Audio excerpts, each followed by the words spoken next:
I think with art, often, as with coding, you're often struck with this like situation where you're obviously focused on that micro thing you're doing right now.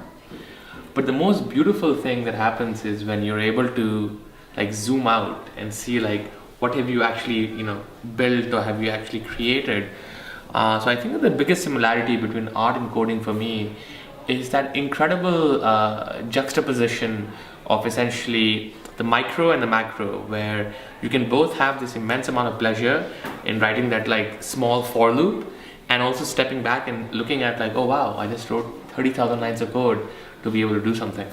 If you kind of look at the evolution of like society, there haven't been that many new languages that have been created in the last like 100 years. Like most languages are pretty old. So the only new languages that have been created are actually like computer languages. Yep. What does that say about us as a society if the only new languages we are creating is computer languages? That's pretty fascinating. Why do you learn biology, chemistry, physics? Those are so much less interesting to like your understanding of the world than learning computer science, right? Mm-hmm. So I think of like the languages you could learn. I actually think computer science as a language is the most important language you could learn in the 21st century. Yeah. And I think you're right that it should not just be left to computer scientists. It should be like a common language that everyone speaks.